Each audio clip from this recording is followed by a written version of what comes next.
This laboratory activity demonstrates a mini system integration scenario using two independent Java subsystems to illustrate the concept of data integration.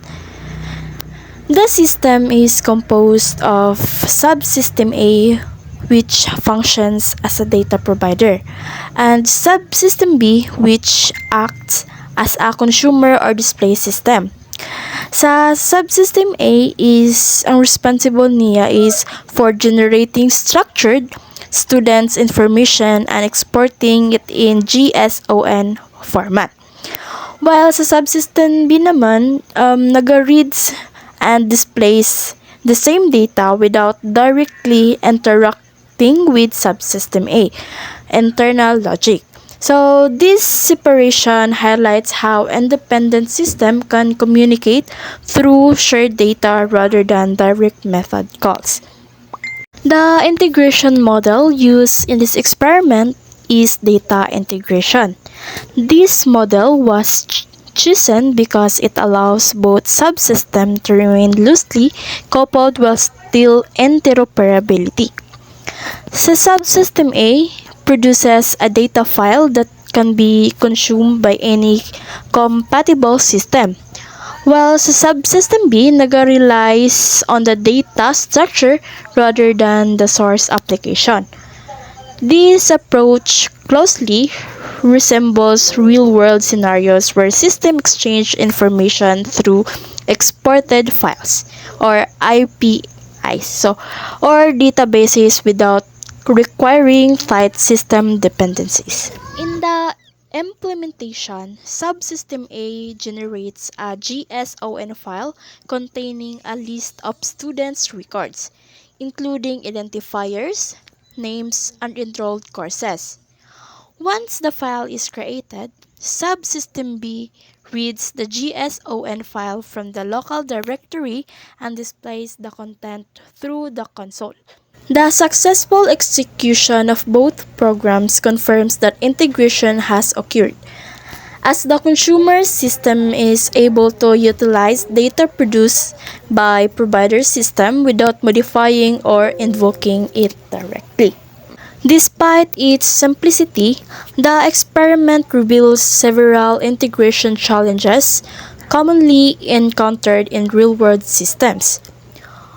One major concern is data format dependency.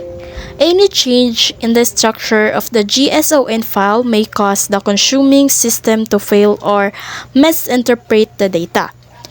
Additional challenges include the need for data validation, so transformations and synchronization, which are typically handled through ETL processes in larger systems.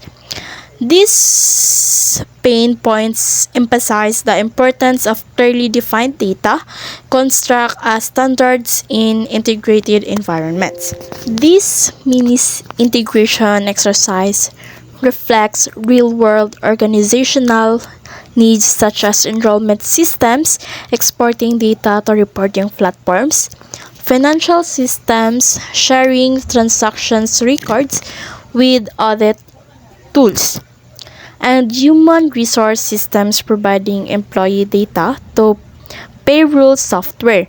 By simulating these interactions on a smaller scale, so the laboratory activity demonstrates how integration models enable cooperations among independent systems to achieve shared object.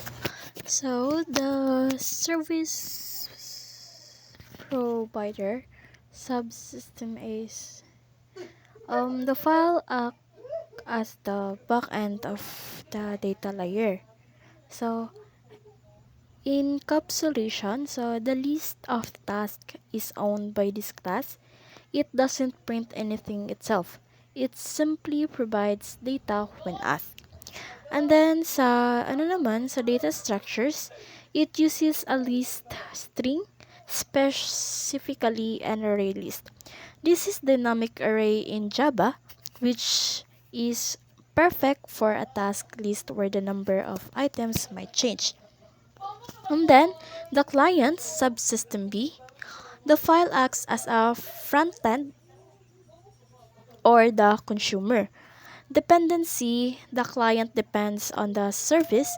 Without subsystem A, the client has nothing to display. So the request cycle, the client creates an instance object of service 2. It calls the method get talk get task list. It receives the data and iterates or loops through it using a for loop to display it the user.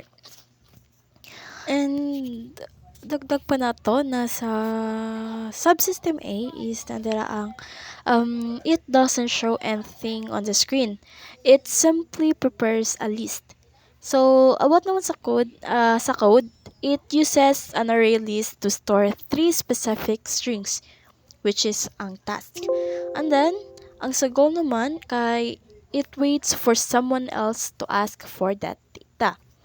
Ang dagdag naman din sa system or subsystem B is sa connection kay it reaches out to subsystem A and says give me the list. While ang loop na gamit is once it gets the list, it uses a for loop to go